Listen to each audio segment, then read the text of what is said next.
What's up everybody? In this tutorial I'm going to show you how to fetch data from the backend API with Mongo. So in the previous tutorial I showed you how to post the data to the API. In this I'm just going to show you how to get them, and it's pretty simple.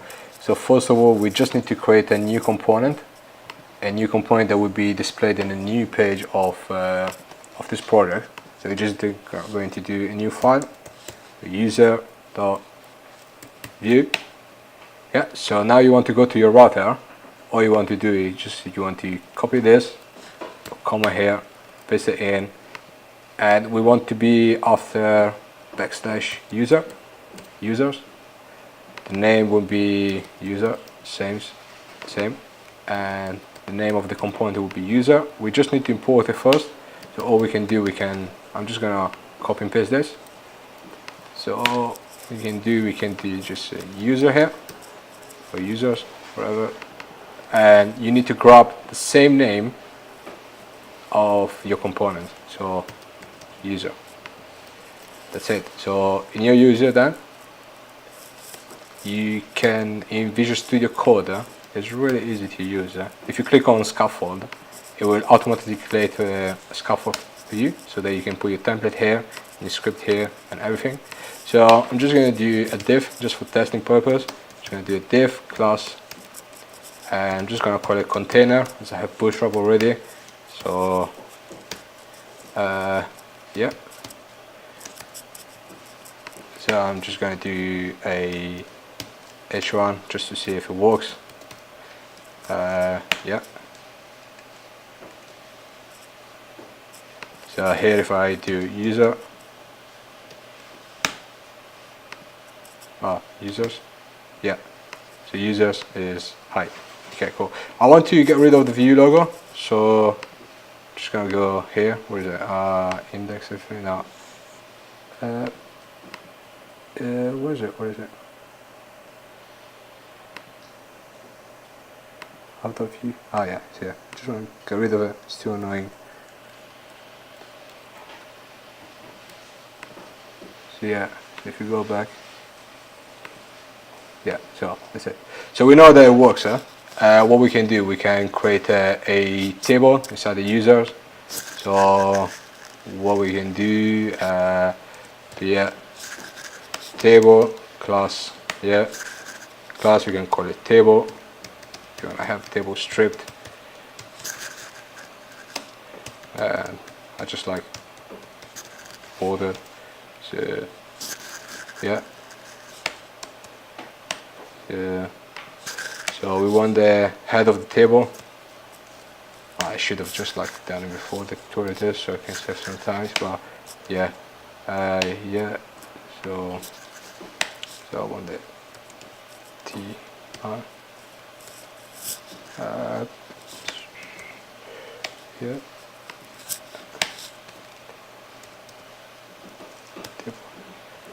Yeah, so I want this with a class of, I don't know, whatever. Just gonna put the first name, and then I'm just going to close it. Just gonna copy this 3 times.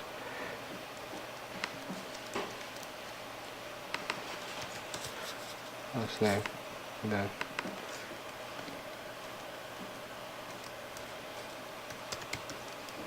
email, the T head here, so just going to open the body.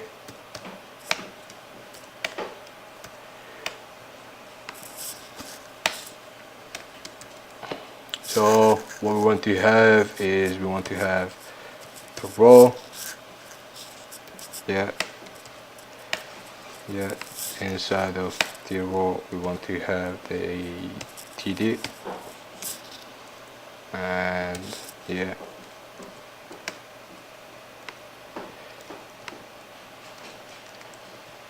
so let's try to put 1, 2, and 3, see if it works. Let's format this.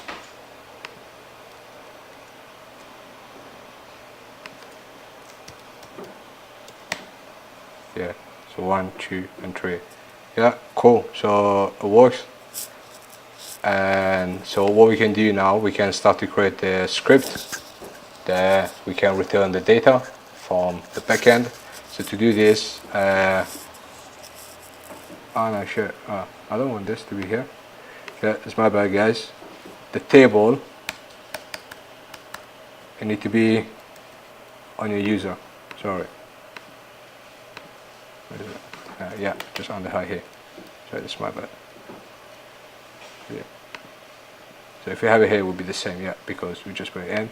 So what we want to have on the script, we just want to call, we just want to do the name, which will be, which will be the same name as the file name. And then we can do the data. And yeah, I'll just disable ESLint at the moment because it's too annoying. We just complain for every space that I have. So disable ESLint. Yeah. So we want to do the data here. Yeah. So we want to return what I'm going to call at the moment, which would be, so I want to collect the data from the backend into an array of object. So I can call an array, which is user, that it would hold all my data from the backend. And as soon as I load the page, I want to get my data from the backend. To do this, I can call a method called mounted. So mounted, as soon as you mount the page, it will give you the data from the API. That's what it should be. I hope it worked now. I'm sure it worked. I tested before. So we can do, we need to import axios first. So we can do import axios from axios. That should work. So then we can do axios dot get, and then we can put the link of my backend, which is this one. So I want to fetch all my data from this link. You can just put the link here. So once you do it, you can do .then, and then you want to have the response, the function, and then open, close, curly brackets. Then you want to do a console.log, and response data. So I want to get, because the response, it has a header and a data, so I just want to get the data of my response. And yeah, here you just close it. And now you want to assign the data that you just collected from the backend, you want to assign it to my array. So you can do this dot user is equal to response dot data. So what I'm doing here, I'm taking all the response from the data and I'm passing them inside my array. And that's it. And then if something happened to the backend, so I want to catch the error, so you can do catch error equal function, then you can do curly brackets, and then you just want to console.log,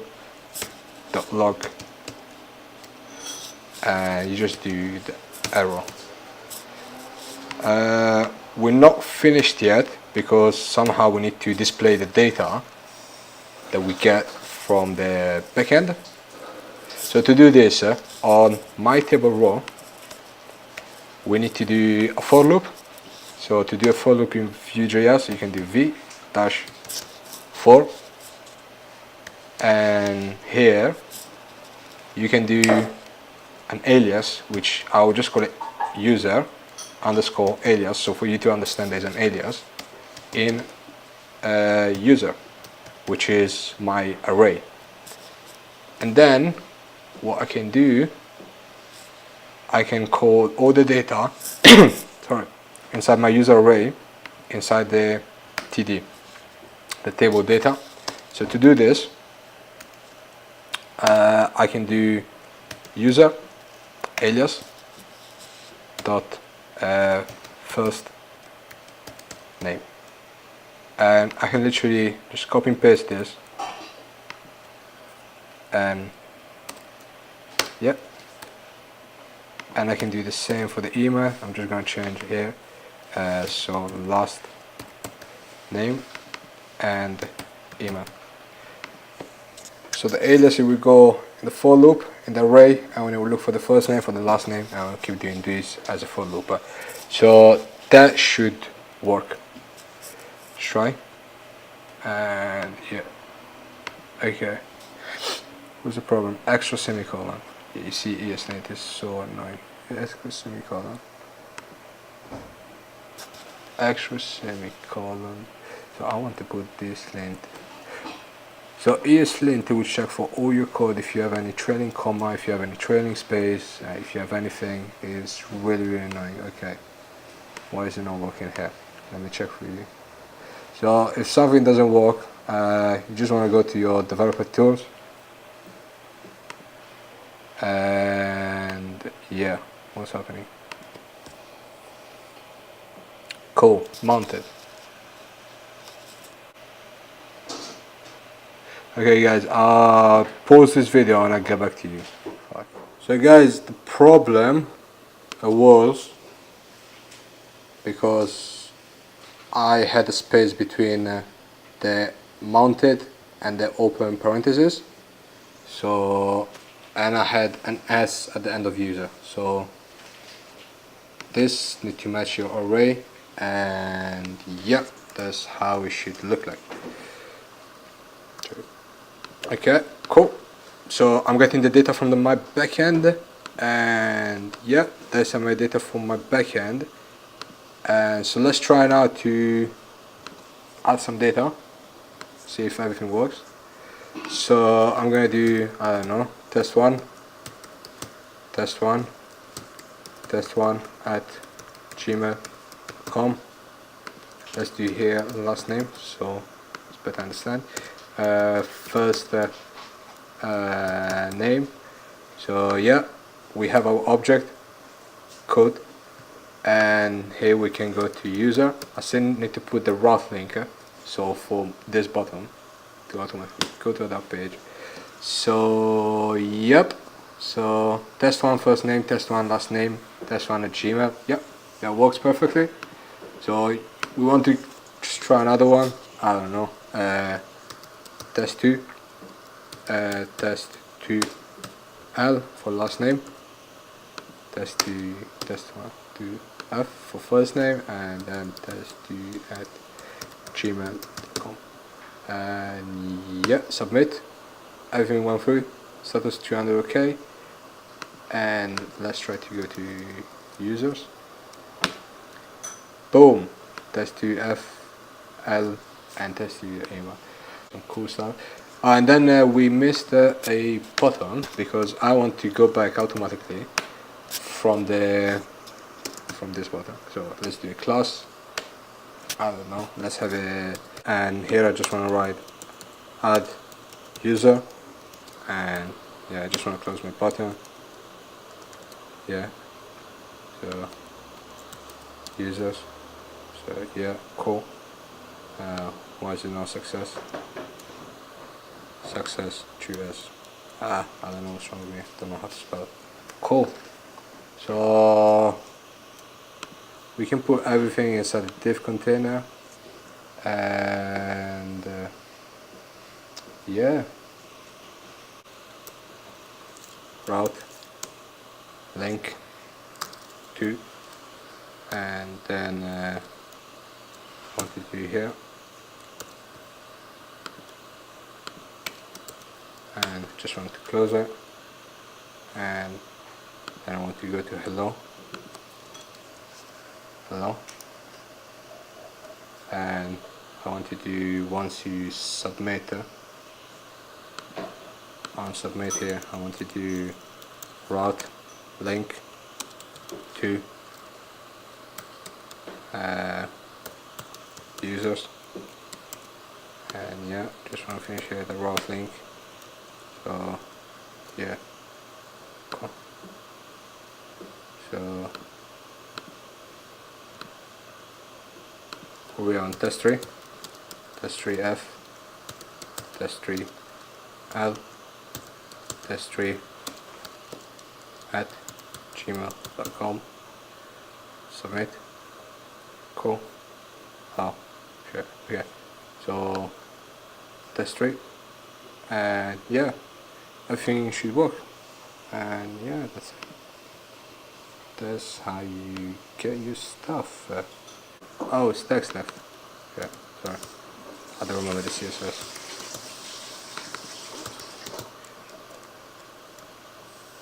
Yeah. So yeah, that's it. That's how you do. Yeah. So that's how you. So that's how you get the data from the backend with Mongo using Axios, which is really easy. Honestly, I love Axios. I love the way Axios deals with everything. And yeah, on the next video, I'm just gonna add I don't know, some error checking. If you have any errors from the backend, you can pop some model, so you can turn like a boolean to true or false, and you can load some error. I don't know, what we see.